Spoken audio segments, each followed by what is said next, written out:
Have you ever made a decision that seemed perfectly reasonable at the time, only to realize later that it was a colossal mistake? Maybe it was buying that flashy gadget you didn't need, or telling a small lie that spiraled out of control. We've all been there, stuck between the allure of immediate gain and the nagging sense that it might not be the right thing to do. Now imagine making a decision like that in the context of your faith, where the stakes aren't just financial or social, but spiritual. This is where we find Ananias and Sapphira, two figures in the early Christian church whose story is as chilling as it is instructive. Picture this: Jerusalem, around 30 AD. The city is buzzing with the energy of something new, something revolutionary. It's as if a startup has just launched, but instead of being fueled by venture capital, it's driven by the Holy Spirit. This is the early church, a movement that's spreading like wildfire, fueled by the teachings of Jesus Christ and the apostles who are passionately sharing his message. The believers are like a close-knit community of entrepreneurs, each one contributing what they can to support the cause. There's excitement in the air, a sense of belonging, and a shared mission to change the world. But as with any movement that gains momentum, not everything is as perfect as it seems on the surface. Just like in a modern-day startup where behind the scenes, there are often tensions, power struggles, and ethical dilemmas, the early church had its own challenges. And this is where our story begins, with a couple who wanted to be part of something bigger, but let their personal desires get in the way. Ananias and Sapphira were not unlike many of us. They wanted to be seen as generous and committed, the kind of people who could be relied on in a pinch. Maybe they were the couple who always showed up at church with bright smiles, the ones who nodded vigorously during sermons, always ready to agree with whatever was said from the pulpit. But underneath that shiny exterior was a different story, one that was about to unravel in a way that no one in the early church could have anticipated. Now let's be honest, we've all faced moments where we wanted to present ourselves in the best possible light, even if that meant stretching the truth a little. Maybe you've told a friend you were on your way when you were still at home, or you've slightly exaggerated your involvement in a project at work. It's human nature to want to be liked, to be seen as successful, generous, or even holy. But as we're about to see, when those small compromises are made in matters of faith and integrity, the consequences can be far more severe than we ever imagined. The early Christian community was one where everything was shared. People sold their possessions and brought the money to the apostles, who distributed it to anyone in need. It was a radical form of communal living, driven by a desire to follow the teachings of Jesus, who had emphasized the importance of caring for the poor and living simply. This was more than just a social experiment. It was a deeply spiritual practice, a way of embodying the kingdom of God on earth. And yet, even in this idealistic setting, the seeds of greed and deceit could still take root. Ananias and Sapphira decided to sell a piece of property, an act that, on the surface, seemed incredibly generous. But here's where things took a dark turn. Instead of giving all the proceeds to the apostles, they kept back part of the money for themselves while pretending to donate the full amount. It was a lie, a seemingly small one, but with far-reaching consequences. Let's pause here for a moment. Imagine if this were a modern scenario. Maybe Ananias and Sapphira are like that couple you know, who always seem to have the latest gadgets, the best clothes, the perfect house. They're generous, sure, they donate to charity, they volunteer at the local shelter, but there's always that little voice in the back of their mind saying, we've got to look out for ourselves first. So they give, but not as much as they say they do. And when they're praised for their generosity, they smile and accept the accolades, knowing deep down that it's not the full truth. It's easy to see how this could happen, right? It's a classic case of wanting to have your cake and eat it too. Ananias and Sapphira wanted the recognition and respect that came with being generous, without the sacrifice. And who among us hasn't been tempted to cut corners when no one is looking? But here's where the story of Ananias and Sapphira becomes a cautionary tale that goes beyond the everyday temptations we face. When Ananias brought the money to the apostles, Peter, filled with the Holy Spirit, knew something was wrong. He confronted Ananias asking, "Why has Satan filled your heart to lie to the Holy Spirit and keep back for yourself part of the proceeds of the land?" Can you imagine the shock on Ananias's face? Here he was, thinking he had pulled off a clever little ruse, and suddenly he was exposed. It's like getting caught in a lie you never thought anyone would uncover. But instead of just a little embarrassment, the stakes were much, much higher. Peter continued, "While it remained unsold, did it not remain your own? And after it was sold, was it not at your disposal? Why is it that you have contrived this deed in your heart? You have not lied to man but to God." And with those words, Ananias fell down and breathed his last. The man was dead, struck down not by a human hand, but by divine judgment. The fear that must have gripped those present can only be imagined. This was no ordinary deception, and it was no ordinary consequence. But the story doesn't end there. Sapphira, unaware of what had happened to her husband, walked in a few hours later. Peter, giving her a chance to tell the truth, asked her if the amount they had donated was the full price of the land. She too lied, and just like her husband, she was struck down immediately after her deception was revealed. The couple that had sought to deceive God and their community met a swift and terrifying end. This is where the story of Ananias and Sapphira moves from a simple narrative to a powerful moral lesson. It's easy to sit back and think, well, I'd never do that. But let's not be so quick to judge. How many times have we, in our own ways, been tempted to compromise on our integrity? How often have we justified small lies or hidden truths, thinking they're harmless? Ananias and Sapphira remind us that integrity is not something to be taken lightly, especially when it comes to our faith. We might not face immediate physical consequences like Ananias and Sapphira did, but the spiritual consequences of deceit are just as real today as they were then. The story forces us to confront the uncomfortable truth that our actions, no matter how small, reflect our true character in our relationship with God. But let's also take a moment to reflect on the incredible grace that's available to us. The Bible is clear that God is merciful and forgiving, but it also warns us against taking that grace for granted. Just as Peter called out Ananias and Sapphira, sometimes we need to be honest with ourselves and recognize where we've gone astray. And the good news? There's always an opportunity to turn back, to choose integrity, and to live in a way that honors the trust we've been given. So as we continue to explore the chilling tale of Ananias and Sapphira, let's keep in mind the stakes involved, not just for them, but for us. We'll dive deeper into the motivations behind their actions, the broader implications for the early church, and what this story means for us today. Because at the end of the day, this isn't just a story about two people in ancient Jerusalem. It's a story about all of us and the choices we make every single day. Have you ever found yourself justifying a small compromise because it seemed harmless at the time? Or maybe you've been in a situation where you felt pressured to appear more generous or successful than you really were. These are the moments when our true character is tested, and as we'll see, they can have far-reaching consequences. The early church was a place of great miracles, yes, but it was also a place where the seriousness of following Christ was made abundantly clear. Ananias and Sapphira learned this the hard way. But their story serves as a powerful reminder that in a world full of shortcuts and temptations, choosing the path of integrity isn't just about avoiding judgment. It's about living a life that truly reflects our faith and our commitment to God. As we continue, we'll explore what happened after the deaths of Ananias and Sapphira, how their story impacted the early church, and the lessons that have echoed through the centuries to reach us today. Because while their tale is chilling, it's also a call to live with honesty, integrity, and a heart fully devoted to God. And let's be real, who among us doesn't need that reminder from time to time?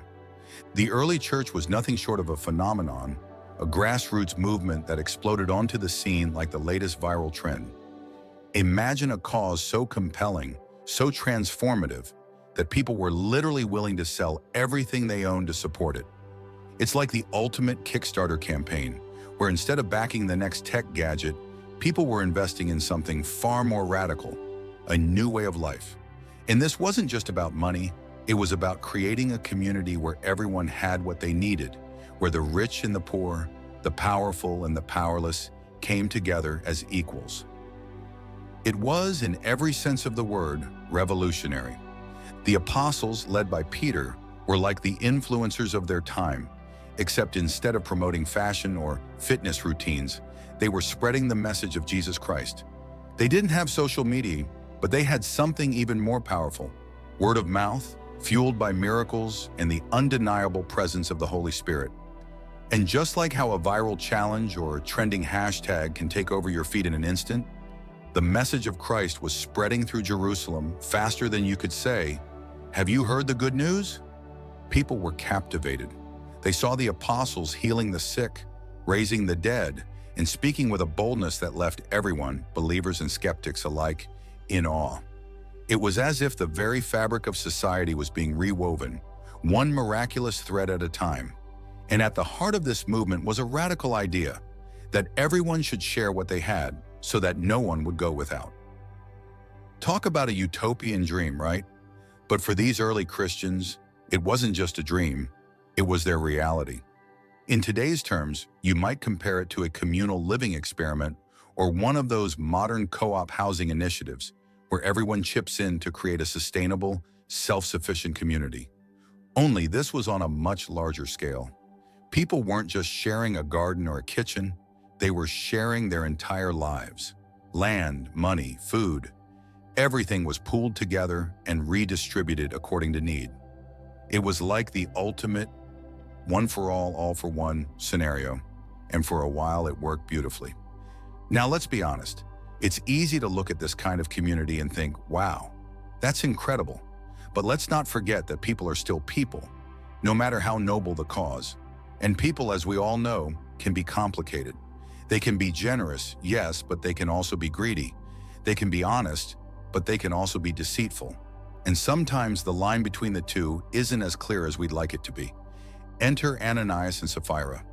On the surface, they seemed like the perfect candidates for this new community. They were believers, they were part of the movement, and they wanted to contribute just like everyone else. But beneath that veneer of commitment was a nagging doubt, a little voice whispering, what if we give everything away and then something goes wrong? What if we need a safety net? So they made a decision. They sold a piece of property, no small thing, mind you, and brought a portion of the proceeds to the apostles. But here's the catch. They kept some of the money back for themselves while pretending to give the full amount. It's like the modern-day equivalent of someone pledging a huge donation to a cause, then quietly pocketing a chunk of it, all while basking in the praise of others. Let's put this in a context we can all relate to. Imagine you're at a charity auction.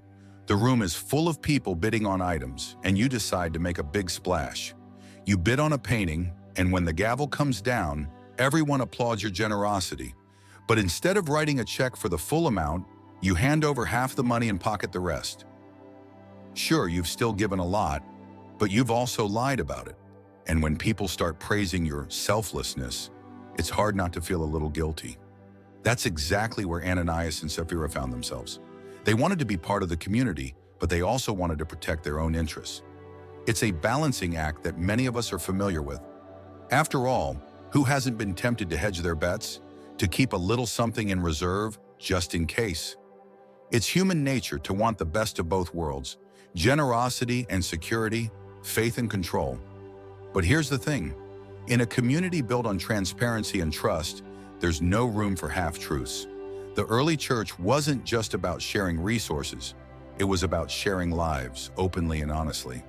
When Ananias and Sapphira chose to deceive, they weren't just lying about the money. They were betraying the very spirit of the community.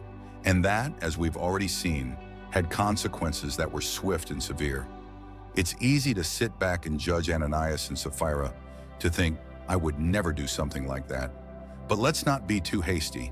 How often do we find ourselves in similar situations, tempted to present a version of ourselves that isn't entirely truthful? Whether it's inflating our accomplishments on a resume, posting only the highlights of our lives on social media, or telling little white lies to avoid conflict, we all face the temptation to deceive, if only just a little. And that's where the story of Ananias and Sapphira hits home. It's a reminder that integrity isn't just about the big things. It's about the small, everyday choices we make. It's about being honest, even when it's uncomfortable, and being generous, even when it requires sacrifice.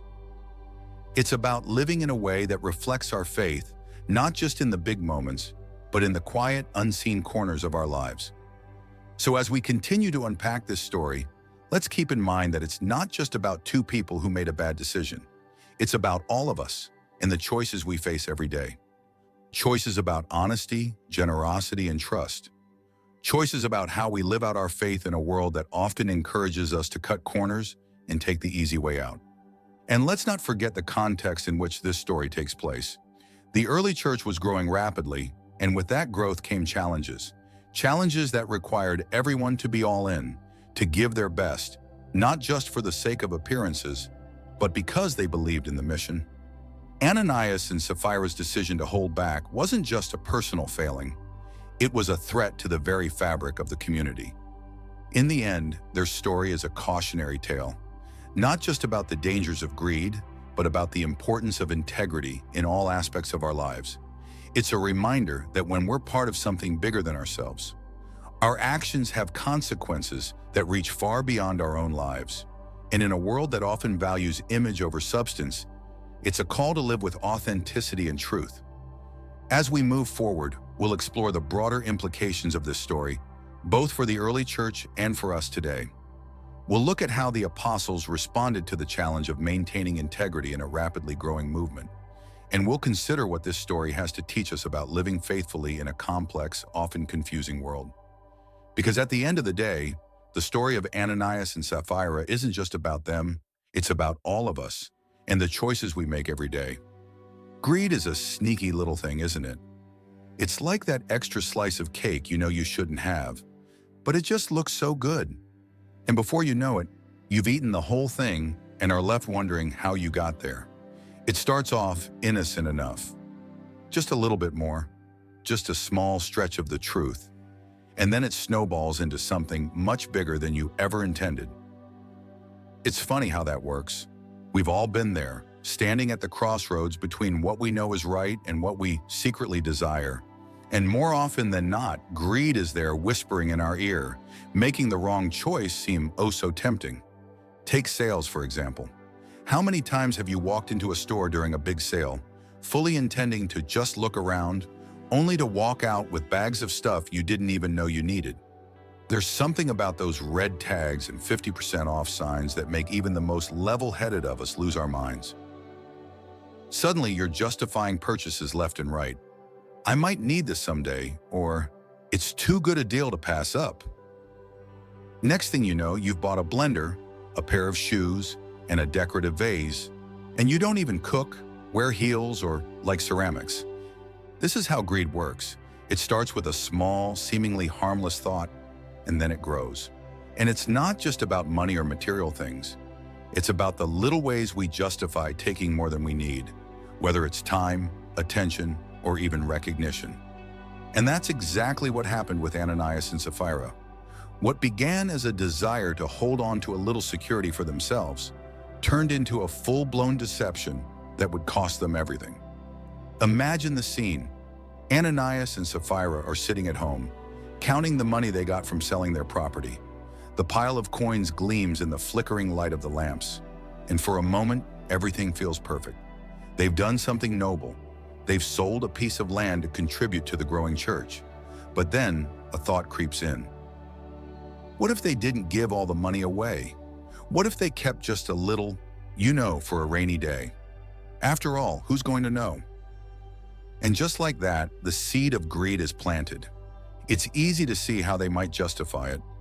Maybe they told themselves they were being practical, that it was wise to have a backup plan. Or perhaps they thought, we're still giving a lot. It's not like we're keeping it all.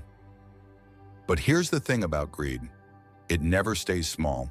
Once you give it an inch, it'll take a mile. And before long, you're not just bending the truth, you're breaking it. We can all relate, can't we? How many times have we told ourselves, it's just a little white lie, or no one will ever find out? Maybe it's something as simple as telling your boss you're almost done with a project when you haven't even started. Or maybe it's a bit more serious, like fudging the numbers on your taxes because, well, who's really going to check? These small dishonesties might seem harmless in the moment, but they have a way of growing, of gnawing at your conscience until they become something much bigger than you ever intended. That's the slippery slope Ananias and Sapphira found themselves on. They didn't set out to deceive their community or lie to God. It was just a small decision, a little bit of money kept back, a tiny omission of the truth. But once they started down that path, it was hard to turn back. Greed, once it takes root, is hard to shake off. It whispers to you, convincing you that you deserve more, that no one will ever know, that it's not really that big of a deal. But the truth is, it is a big deal. Because every time we choose to let greed dictate our actions, we're not just taking more than we need, we're also giving up a piece of our integrity. And the more we give in to greed, the harder it becomes to remember who we are and what we stand for. It's like when you're dieting and you tell yourself, just one cookie. But one cookie turns into 2, then 3, and before you know it, you've polished off the whole box and are left with nothing but crumbs and regret. That's how greed works. It tricks you into thinking that just a little bit more won't hurt, that you can stop anytime you want. But by the time you realize what's happened, it's already too late. For Ananias and Sapphira, that moment of realization came too late. They were so caught up in their desire to have it both ways, to be seen as generous while still holding on to their security, that they didn't see the trap they were setting for themselves. And when the moment of truth came, they paid the ultimate price. But their story isn't just about them. It's a warning for all of us about the dangers of letting greed take control. It's a reminder that even the best intentions can be twisted when we let our desire for more overshadow our commitment to honesty and integrity. And it's a call to examine our own lives, to see where we might be letting greed dictate our choices, and to take steps to turn back before it's too late. Because at the end of the day, greed isn't just about money or possessions. It's about the little compromises we make, the small justifications we give ourselves, the ways we let our desire for more, whether it's more wealth, more recognition, more security, lead us down a path we never intended to take. And if we're not careful, we might find ourselves, like Ananias and Sapphira, facing consequences we never saw coming. As we reflect on their story, let's also reflect on our own lives. Let's ask ourselves where we might be letting greed get the best of us, where we might be justifying small dishonesties that could lead to bigger problems down the road. And let's make a commitment to live with integrity, to be honest with ourselves and with others, and to resist the temptation to let greed dictate our actions. Because in the end, it's not about how much we have or how much we give. It's about the heart behind our actions.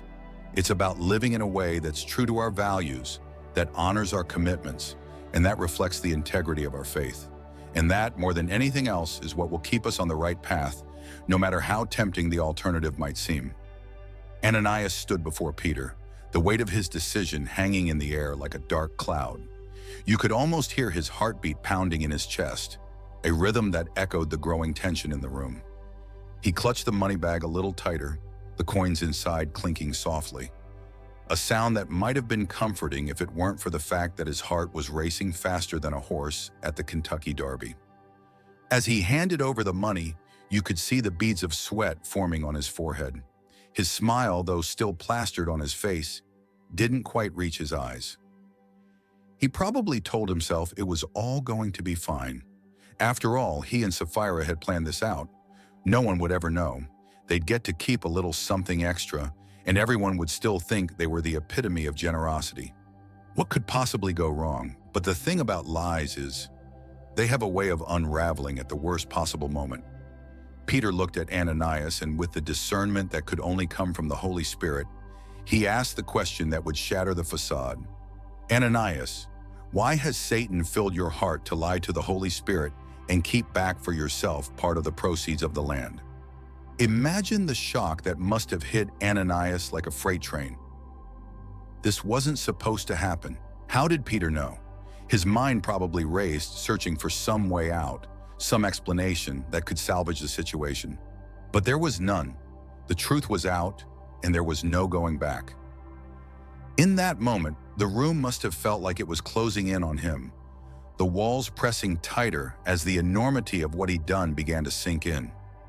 Peter continued, his voice steady and filled with a mix of disappointment and divine authority. While it remained unsold, did it not remain your own? And after it was sold, was it not at your disposal? Why is it that you have contrived this deed in your heart? You have not lied to man, but to God. And then, just like that, Ananias fell down and breathed his last. One moment he was standing there, caught in a web of his own making. The next he was gone. The suddenness of it must have left everyone in the room frozen in shock, their minds reeling at what they had just witnessed. It wasn't just the fact that he had died, it was the realization that his deception had been so serious, so grievous, that God had responded immediately, without hesitation. Now let's pause for a second. This might feel like a scene straight out of a dramatic thriller, but let's bring it down to something a bit more relatable. Have you ever watched one of those TV shows where someone tells a small lie, and then it just spirals out of control until the whole thing blows up in their face? Think about a character in a sitcom who starts with a harmless fib, maybe pretending to be someone they're not to impress a date, and then has to keep lying to cover up the first lie. Before long, they're juggling a ridiculous web of deceit, and when the truth finally comes out, it's a complete disaster. That's the moment we're in here, except there's no laugh track to soften the blow. The stakes are real and the consequences are as serious as they come. Ananias thought he could outsmart the system, but in the end, the only person he outsmarted was himself. But the story doesn't end with Ananias. A few hours later, Sapphira, completely unaware of what has just happened, walks in. You can almost see her confidently striding into the room, not knowing she's about to walk into the worst moment of her life. Peter gives her the same opportunity to come clean. He asks her, "Tell me whether you sold the land for so much." And she, perhaps thinking they'd pulled it off, or maybe still caught up in the illusion they'd created, says, "Yes, for so much." It's the final nail in the coffin. Peter looks at her, and you can hear the sorrow in his voice as he says, "How is it that you have agreed together to test the Spirit of the Lord? Behold, the feet of those who have buried your husband are at the door, and they will carry you out." And just like that, she too falls down dead. In a matter of hours, this couple went from being part of a thriving community to becoming a sobering example of what happens when deceit takes root. Now, this story is intense, no doubt about it. It's a stark reminder that the choices we make, even those we think are small or insignificant, can have serious consequences. But what makes it so powerful is the way it forces us to confront the reality of our own integrity, or lack thereof. Think about the corporate scandals we've seen in recent years. Companies that seem too big to fail, brought down by lies and deceit. CEOs who cut corners, cooked the books, or misled investors, only to see their empires crumble when the truth finally came out. It's the same story, played out in a different arena. Whether it's Ananias and Sapphira or a modern-day corporation, the lesson is the same. Dishonesty, no matter how small it starts, can lead to devastating outcomes. We can also see this play out in the lives of public figures who've been caught in lies. Maybe it's a politician who fabricates part of their resume, or a celebrity who tries to cover up a scandal. At first, they might think they've gotten away with it, but eventually the truth comes out. And when it does, the fallout is usually swift and unforgiving. Their reputation is tarnished, their credibility destroyed, all because they thought they could bend the truth without anyone noticing. But it's not just about the big headline-grabbing stories.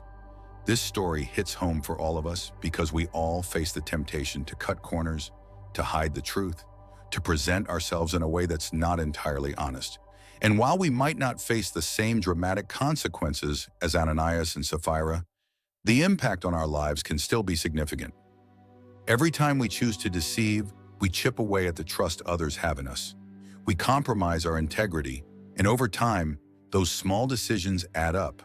Before we know it, we're living in a web of lies that's almost impossible to escape. And the worst part? We often don't realize how far we've fallen until it's too late. So what's the takeaway from all this? It's simple. Honesty matters. Integrity matters. In a world that often encourages us to take shortcuts, to bend the truth, or to do whatever it takes to get ahead, the story of Ananias and Sapphira stands as a powerful reminder that the path of deception is a dangerous one. It might seem easier in the moment, but in the end, it leads to nothing but trouble. This story also reminds us that our actions have consequences, sometimes immediate, sometimes long-term, but always real. And while we might be able to fool others for a while, we can't fool God. He sees through our pretenses, our half-truths, and our justifications. And He calls us to something better. He calls us to live with integrity, to be honest in all our dealings, and to trust that, in the end, doing the right thing is always worth it. As we close this chapter of the story, let's reflect on what it means to live with integrity in our own lives. Let's ask ourselves where we might be tempted to cut corners, to hide the truth, or to deceive others for our own gain. And let's commit to being people of honesty, of truth, and of unwavering integrity, no matter the cost.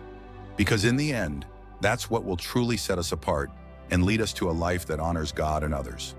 The news of what happened to Ananias and Sapphira spread through the early Christian community like wildfire. You can imagine the whispers, the hushed conversations, and the wide-eyed shock that must have rippled through the group. Did you hear what happened? Can you believe it? They just dropped dead. It's the kind of news that doesn't just spread, it explodes, leaving everyone in its wake grappling to make sense of what just occurred. And who could blame them? This wasn't just some minor scandal. This was something that shook the very core of the community.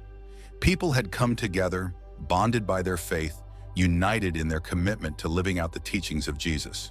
It was a time of shared purpose and communal living, where everyone was supposed to be on the same page. And then, out of nowhere, this happens. The trust that had been so carefully built was suddenly threatened, and the consequences were both immediate and terrifying. It's a bit like when a close-knit group, whether it's a church, a company, or even a family, faces a major scandal. Maybe it's a leader who's caught embezzling funds, or a trusted member who turns out to be living a double life. The shockwave that follows is palpable. People start questioning everything. Who knew about this? How long has this been going on? What does this mean for us moving forward? It's a gut punch, a moment when everything you thought was solid suddenly feels shaky. But in the case of the early church, it wasn't just about the shock, it was also about fear. A holy fear, really. Because this wasn't just a scandal involving human failure. This was about divine judgment. The deaths of Ananias and Sapphira weren't the result of human retribution or some earthly justice system. They were struck down by God Himself. And that kind of thing has a way of making people sit up and take notice. The Bible tells us that great fear came upon the whole church and upon all who heard of these things, Acts 5:11. And who wouldn't be afraid? This wasn't just a lesson in honesty. It was a demonstration of the seriousness with which God views integrity within His community. The message was clear. God is holy and He expects His people to live with the same level of integrity. Let's think about this in a modern context. Imagine being part of a company where one day, out of nowhere, two of your colleagues are suddenly fired on the spot. No severance, no warning, because they were caught lying or stealing. The rest of the employees would be left in shock, wondering what just happened and whether it could happen to them. It wouldn't just be about the specific individuals involved. It would be about the message that was being sent to everyone else. A message that says, we don't tolerate this kind of behavior here. That's what the early church was dealing with. The deaths of Ananias and Sapphira were like a flashing neon sign reminding everyone that this wasn't just a social club or a new movement. They were part of something sacred, something that required their utmost commitment and honesty. It was a wake-up call, a reminder that their actions mattered, not just to the community but to God Himself. But while fear spread, so did reflection. People must have started examining their own lives, their own hearts. Were they living with the integrity that was expected of them? Were they being honest with each other and with God? These were the questions that would have been on everyone's minds, and they're the same questions we should be asking ourselves today. Integrity is one of those things that we all know is important, but it's also something that's easy to take for granted until it's put to the test. It's like that friend who's always there for you, until one day they're not, and you suddenly realize how much you relied on them. Integrity is what holds everything together. It's the foundation of trust, the bedrock of any relationship, whether it's between friends, family members, colleagues, or even within a community of faith. When integrity is lost, everything else starts to crumble. We've all seen it happen. Maybe it's a business deal that falls apart because one side wasn't honest, or a marriage that breaks down because of lies and deception, or a church that's torn apart by scandal. In each case, the loss of integrity leads to a loss of trust, and without trust, everything else falls apart. So what can we learn from the story of Ananias and Sapphira? First and foremost, it's a reminder that God cares deeply about how we live our lives. It's not enough to simply go through the motions or put on a good show. God looks at the heart, and He expects His people to live with integrity, honesty, and truthfulness. But it's also a call to self-examination. We need to be honest with ourselves about where we might be falling short. Are there areas in our lives where we've been less than truthful? Are we cutting corners, telling half-truths, or hiding things we don't want others to see? It's easy to justify these things in the moment, but as we've seen, the consequences can be far-reaching. Let's not wait until it's too late to make a change.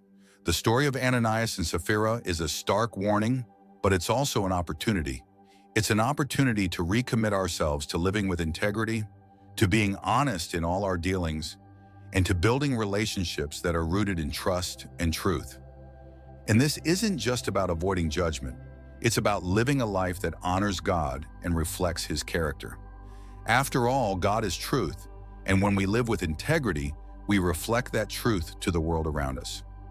We become a testimony to the power of honesty, the strength of character, and the beauty of a life lived in alignment with God's will. So as we continue our journey through this story, let's take a moment to reflect on our own lives. Let's ask ourselves where we might need to make changes, where we need to be more honest, more transparent, more committed to living out the truth. Because in the end, that's what will set us apart and allow us to truly live as God's people in a world that so often values appearance over substance. As we've seen, the shock wave from the deaths of Ananias and Sapphira was more than just a moment of fear. It was a catalyst for deep reflection and spiritual growth. It reminded the early church of the seriousness of their commitment and the importance of living with integrity. And it reminds us of the same things today. Integrity matters, honesty matters, and when we live in alignment with these values, we not only honor God, but we also build a foundation of trust that can withstand whatever challenges come our way. The story of Ananias and Sapphira isn't just a tale from the past, it's a mirror reflecting a struggle that's as relevant today as it was 2,000 years ago. The battle between greed and generosity. It's a theme that runs through the fabric of our lives, whether we're aware of it or not. Every day we're faced with choices that force us to decide which side we're on. Will we be generous, or will we give in to the subtle whispers of greed that tell us to hold a little something back for ourselves? It's a question we can't escape. Let's start with a scenario we've all encountered. Picture this. You're in line at the grocery store, and the person in front of you suddenly realizes they're a few dollars short. They're fumbling through their wallet, and you can see the stress etched on their face. Now you have a choice. Do you step in and offer to cover the difference, or do you look away, pretending you didn't notice? It's a small thing, sure, but in that moment, you're faced with a decision to be generous or to keep your wallet closed. This kind of situation might seem insignificant, but it's in these small moments that we often find ourselves battling between greed and generosity. Greed whispers, "You've worked hard for your money. Why should you give it away to a stranger?" While generosity nudges you, reminding you that you have more than enough to share. And let's be honest, we've all had those moments where greed wins out. We tell ourselves we'll be more generous next time, but somehow next time never quite arrives. Now let's zoom out a bit and look at this on a larger scale. Think about corporate greed versus philanthropy. We've all seen stories in the news about CEOs who rake in millions, while their employees struggle to make ends meet. It's the kind of thing that makes you shake your head in disbelief. How can someone have so much and still want more? But on the flip side, there are also stories of billionaires who give away vast portions of their wealth, funding schools, hospitals, and charities. It's a stark contrast that highlights the ongoing battle between greed and generosity in our world today. Take someone like Warren Buffett, for example. Here's a guy who's made more money than most of us could ever dream of, but instead of hoarding it all, he's pledged to give away the majority of his fortune to charity. He's not perfect, no one is, but he's an example of someone who's chosen generosity over greed. And then there's the opposite end of the spectrum, where we see stories of corruption, embezzlement, and exploitation, all driven by an insatiable desire for more. But let's bring it back to our own lives, because it's easy to point fingers at the rich and powerful without examining our own hearts. Greed and generosity aren't just about money. They're about how we approach everything in life: our time, our talents, our relationships. Are we hoarding what we have, or are we willing to share it with others? Think about your time. How often do you find yourself saying, "I'm too busy," when someone asks for your help? Maybe it's a friend who needs a listening ear, or a family member who could use a hand with something. It's easy to claim we're too busy, but sometimes, isn't that just another way of saying we don't want to be inconvenienced? Generosity isn't just about writing a check. It's about being willing to give of ourselves, even when it's not convenient. And what about our talents?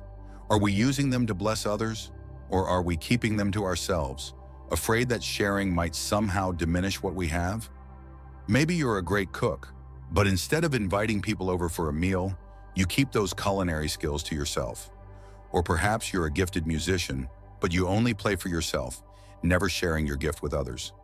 Generosity challenges us to step out of our comfort zones, to share what we have, even when it feels a little scary.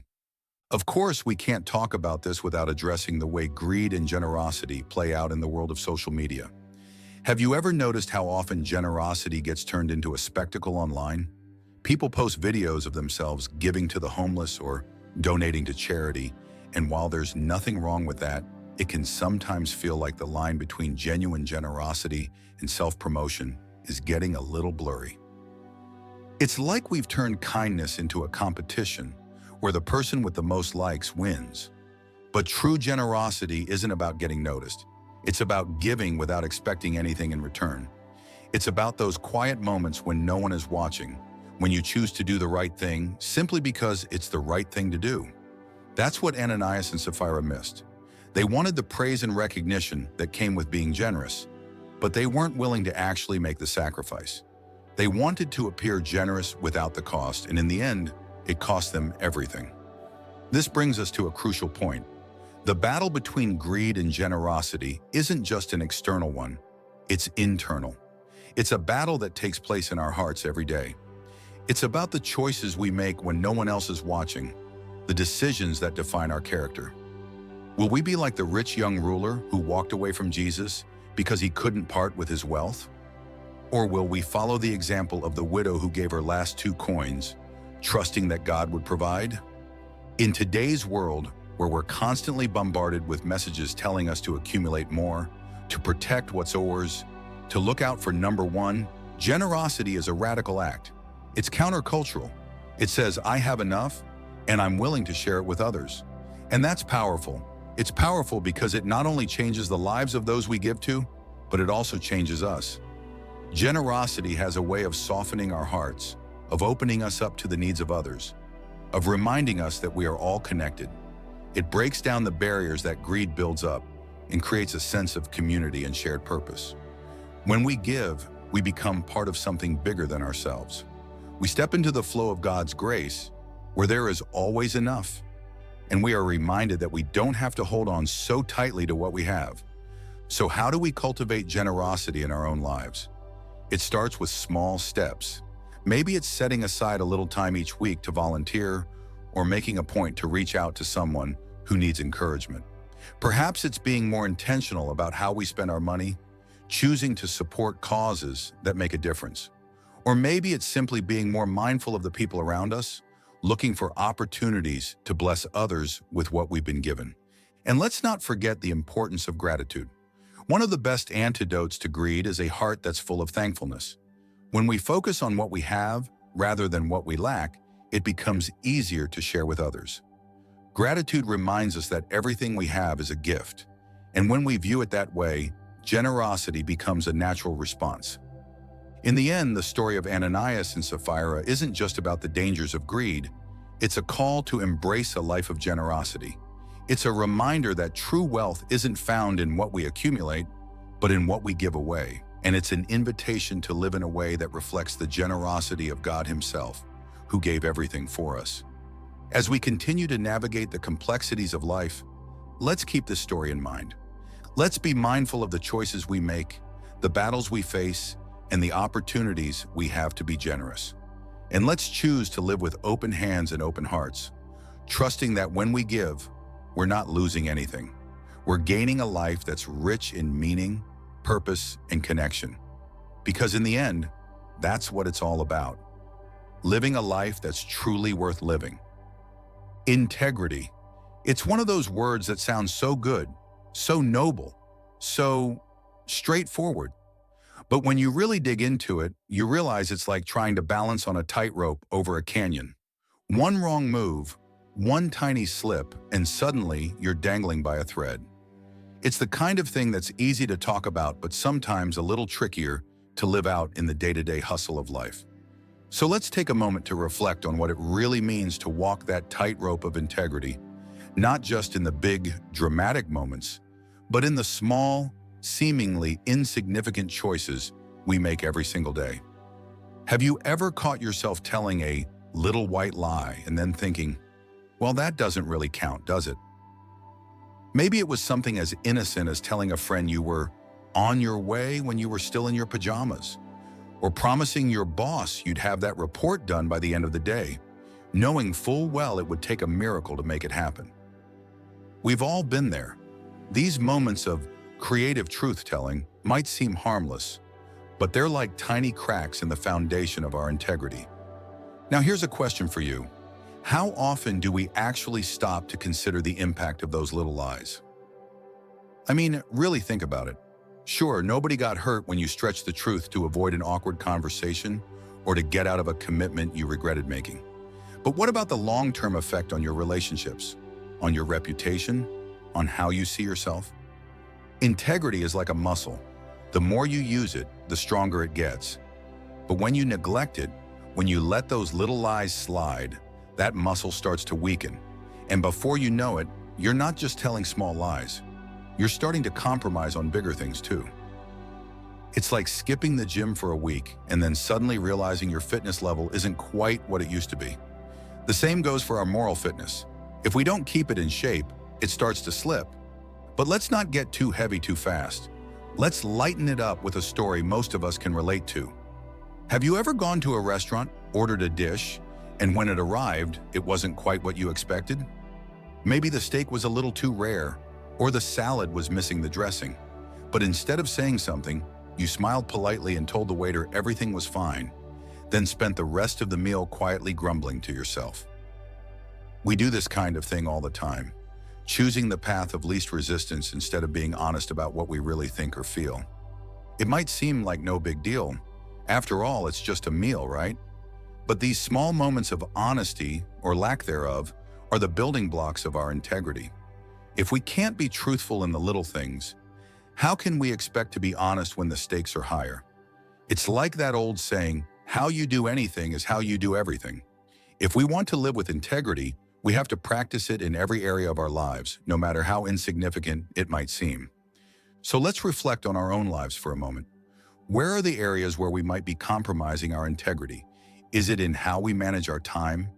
Are we honest with ourselves about our priorities?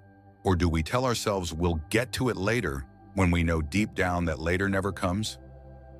Or maybe it's in our relationships. Are we being fully honest with the people we care about? Or are we holding back to avoid conflict or to keep the peace? Here's another question. How often do we find ourselves making excuses for not doing the right thing? Maybe it's telling ourselves that everyone else is doing it, so it must be okay. Or convincing ourselves that one little slip-up won't really matter in the grand scheme of things. But here's the truth. Every time we make one of those excuses, we're chipping away at our integrity. We're making it just a little bit easier to compromise the next time. And think about a time when you made a tough choice to stick to your principles, even when it would have been easier to take the shortcut. How did that feel?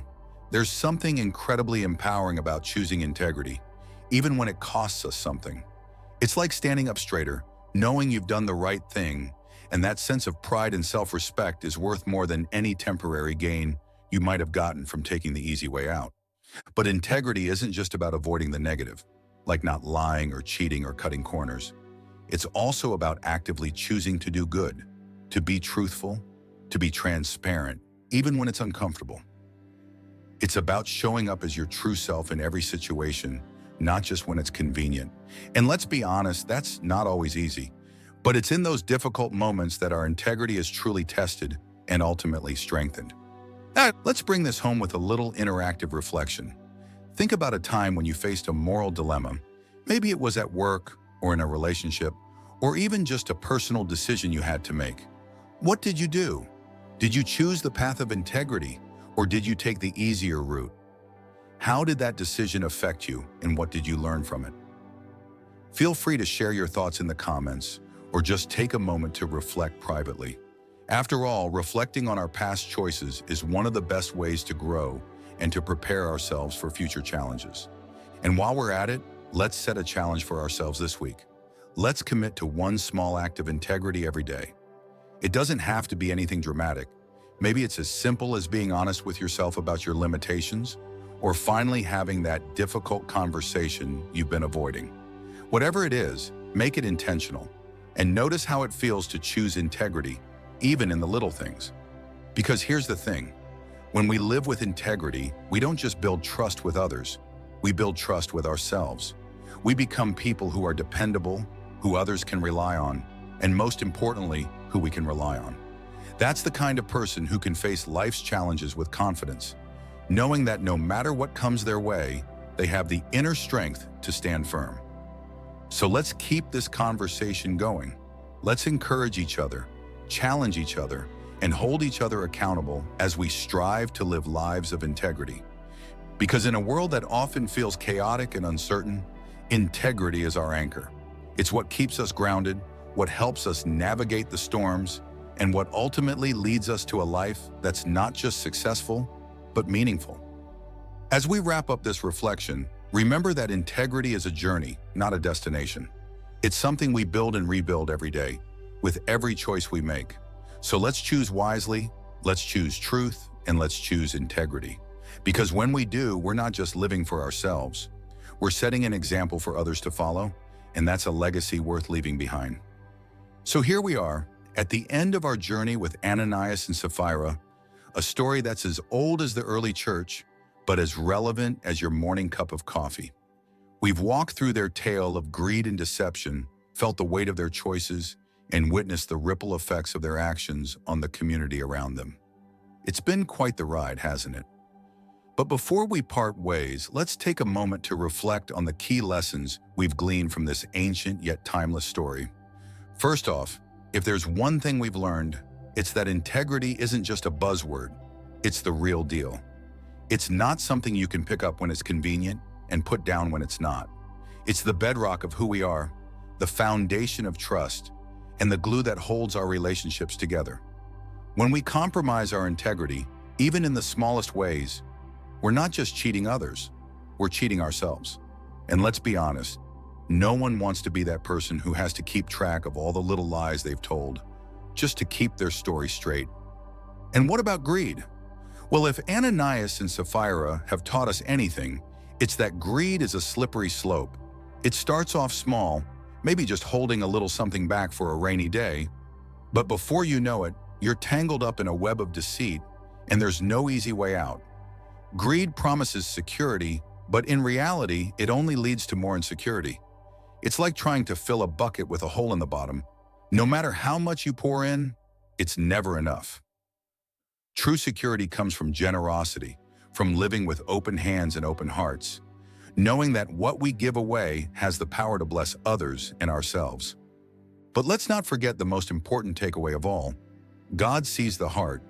Ananias and Sapphira's story reminds us that we can't hide our true intentions, no matter how cleverly we might try to disguise them. God isn't interested in appearances. He's interested in authenticity, in a heart that's fully committed to living out the truth. And that's both a challenge and a comfort, isn't it? It means we don't have to pretend to be something we're not. But it also means we need to be real with ourselves and with God about where we stand. Now, as we wrap this up, I want to leave you with a call to action. Because let's face it, stories are great, but if they don't move us to change, they're just words on a page, or in this case, pixels on a screen. So here's the challenge. Let's choose integrity over deceit, generosity over greed, in every decision we make, big or small. Let's be the kind of people who live out the values we say we believe in, not just when it's easy, but especially when it's hard. Because that's where the rubber meets the road. That's where real character is forged.